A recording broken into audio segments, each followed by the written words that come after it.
సమాజానికి సేవ చేయడమే తెలిసిన వైశ్యులకు అపకారం చేయడం రాదని, వైశ్య సేవలకు చిహ్నంగా రాజమండ్రిలో ఉన్న వైఎంవీఏ లిఫ్ట్ పనులను సిటీ ఎమ్మెల్యే అడ్డుకోవడం దారుణమని వైసీపీ వాణిజ్య విభాగం రాష్ట్ర అధ్యక్షుడు కుప్పం ప్రసాద్ ఆగ్రహం వ్యక్తం చేశారు. శనివారం ఆయన మీడియా సమావేశం నిర్వహించారు. ఎన్నో సామాజిక సేవా కార్యక్రమాలు వైఎంవీఏ ద్వారా జరుగుతున్నాయని, అక్కడ జరుగుతున్న లిఫ్ట్ పనులు ఆగిపోవడం దారుణమని అన్నారు. లిఫ్ట్ పనులు ప్రారంభానికి ఎమ్మెల్యేను ఆహ్వానించకపోయినంత మాత్రాన ఇంత దారుణానికి పాల్పడడం సమంజసం కాదని ఆయన అన్నారు. ఈ నిందను మాజీ ఎంపీ మార్గని భరత్ రాంపై వేయడం సరికాదన్నారు. ఇకనైనా సామాజిక సేవా కార్యక్రమాలు నిర్వహించే వైశ్యులను దృష్టిలో పెట్టుకొని పనులు కొనసాగించాలని ఆయన కోరారు. కూటమి ప్రభుత్వం అధికారంలోకి వచ్చాక వ్యాపారస్తులపై తీవ్ర స్థాయిలో దాడులు జరుగుతున్నాయని అన్నారు. అలాగే వైసీ కార్పొరేషన్ ద్వారా జగన్మోహన్ రెడ్డి హయాంలో ఎన్నో సంక్షేమ కార్యక్రమాలు అమలు చేశామని అన్నారు. కూటమి ప్రభుత్వం వచ్చిన 2 ఏళ్లలో కార్పొరేషన్ ద్వారా ఒక్క కార్యక్రమం కూడా నిర్వహించడం లేదన్నారు. ఈ సమావేశంలో కొత్త బాలమురళి, పచ్చికొల్ల సురేష్ తదితరులు పాల్గొన్నారు.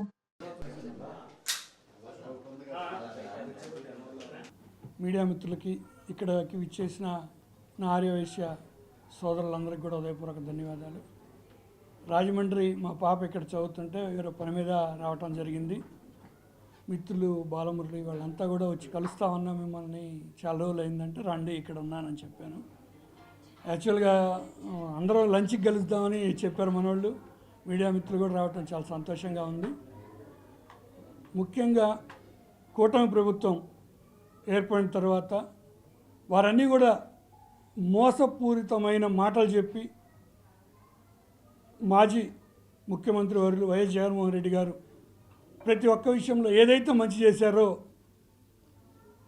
నేను ఇంట్లో 2 పిల్లలకి అమ్మఒడి ఇస్తే నేను ఎంతమందికి ఉంటే అంతమందికి ఇస్తాను, ప్రతి స్కీమ్లో కూడా నేను 15,000 ఇస్తే నేను 18,000 ఇస్తాను. జగన్మోహన్ రెడ్డి గారు ఏదైతే చెప్పారో మీ అందరికీ తెలుసు. ప్రతి నెల మీడియా మిత్రులకు ఎక్కువ తెలుసు. ప్రతి నెల వారు ఎన్ని పేద ప్రజలు అందరినీ దృష్టిలో పెట్టుకొని ఎన్ని స్కీములు ఏర్పాటు చేశారు.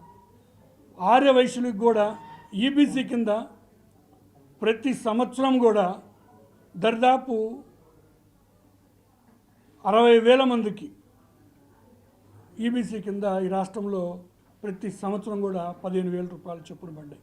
ఎప్పుడు కూడా వైశ్యాస్కి నాకు తెలిసి ఈ యొక్క స్కీములు వాళ్ళు తక్కువగా ఉంటారు. ఇప్పుడు అమ్మఒడి నుంచి, రైతు భరోసా నుంచి, లా నేస్తం నుంచి, ఏ ఒక్క విషయంలో కూడా ఇళ్ల సైట్ల దగ్గర నుంచి ప్రతి దాంట్లో కూడా ఎస్సీ ఎస్టీ మైనార్టీలకు అందరికీ కూడా ఏ విధంగా ఉంటుందో ఆ విధంగా కులం చూడకుండా ప్రతి ఒక్క స్కీమ్లో కూడా వైశ్యాస్కి ఆ రోజు వైఎస్ జగన్మోహన్ రెడ్డి గారు ఏర్పాటు చేయడం జరిగింది. అదేవిధంగా అబద్ధపు మాటలు చెప్పి భయభ్రాంతులు చేసి ఒక మీ ఆస్తులు దోచుకుంటారనో ఇంకోటనో ఒక అబద్ధపు తప్పుడు ప్రచారంతో ఇవాళ చంద్రబాబు నాయుడు, పవన్ కళ్యాణ్ గారు ఇద్దరు కూడా కలిసి ప్రజల్ని మోసం చేయటం జరిగింది. అందులో ముఖ్యంగా ఈరోజు ఈ రాష్ట్రంలో నమ్మిన వాళ్ళల్లో మొట్టమొదటి వరుసలో బాధపడుతూ ఉంది ఆర్యవైశ్యులు. ఇవాళ నేను ఎక్కడికి పోయినా, వాస్తవంగా ఏ ఊరు ఏదైనా పనికి పోయినా వైశ్యమిత్రులు, నేను 5 సంవత్సరాలు వైఎస్ జగన్మోహన్ రెడ్డి గారి ప్రభుత్వంలో ఆర్యవైశ్య కార్పొరేషన్ చైర్మన్గా చేయడం జరిగింది. రాష్ట్ర వాణిజ్య విభాగం రాష్ట్ర అధ్యక్షుడిగా ఆ రోజు నుంచి కూడా ఈ రోజు వరకు కొనసాగటం జరుగుతుంది. వైశ్యులతో ఎన్నో సత్సంబంధాలు ఉంది. ఆర్యవైశ్య మాకు మహాసభ అనేది ఉంది, దానికి కూడా రాష్ట్ర అధ్యక్షుడిగా వాసవి సేవలు చేయటం జరిగింది. తద్వారా ఏ ఊరు పోయిన వైశ్యులతో సంబంధాలు ఎక్కువగా ఉన్న పరిస్థితి నాకు. ఈరోజు వైశ్యులు ఎక్కడికి పోయినా వాళ్ళ బాధ చాలా వర్ణనాతీతంగా ఉంది. నిన్న పొదులకు వెళ్తే సొసైటీకి సంబంధించి ఆర్యవైశ్యులు ఎప్పటి నుంచో వాళ్ళు నివసిస్తున్న వాళ్ళ ఆస్తులన్నీ కూడా ఇప్పుడు కొత్తగా సొసైటీ ప్రెసిడెంట్ ఎవరో వచ్చారంటే వీళ్ళ ఆస్తులన్నీ రిజిస్టర్ ఆఫీస్లో రిజిస్టర్ చేసేసుకున్నారు. అది ఎంత దారుణం అంటే అంత దారుణంగా ఉంది.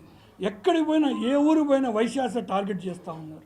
వాళ్ళ వ్యాపారాల మీద, వాళ్ళ ఆస్తుల మీద ఒక దౌర్జన్యమైన భయాందోళన కలిగించే పరిస్థితి ఉంది. ఈరోజు రాజమండ్రి వస్తే మిత్రులు చెప్తా ఉంటే చాలా బాధాకరంగా ఉంది.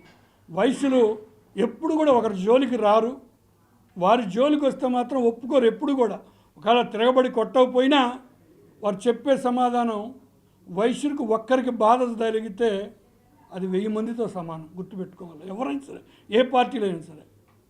ముఖ్యంగా ఈరోజు రాజమండ్రి మిత్రులు చెప్తున్న విషయం, ఈ వైఎంబీఏ అనే వైశ్యులకు సంబంధించింది. ఎన్నో సంవత్సరాల నుంచి పేద 6 వయసుల హాస్టల్కి కానీ, అన్నదానాలు కానీ, పింఛన్లు కానీ వైశ్యులకు తెలిసింది ఒకటే, సేవా కార్యక్రమాలు చేయటం తప్పక వైశ్యులకి ఇంకోటి తెలియదు. ఏ గుడి కడుతున్నా వారి డొనేషన్ ఉంటుంది, బడి కడుతున్నా వారి డొనేషన్ ఉంటుంది. ఏ మంచి కార్యక్రమానికి కూడా ఆర్య వైశ్యుడు చందా లేనిది నాకు తెలిసి ఏ ఒక్కటి కూడా ఉండదు. అటువంటిది ఈరోజు వైశ్యులు దాంట్లో చిన్న లిఫ్ట్ కడతా ఉంటే దాన్ని రాజకీయం చేసి స్థానిక శాసనసభ్యులు వారిని ఓపెనింగ్కి పిలవలేదని చెప్పి మనసులో పెట్టుకొని ఆ రోజు నుంచి కూడా హెరాస్మెంట్ చేస్తూ ఉన్నారని మిత్రులు చెప్తా ఉన్నారు.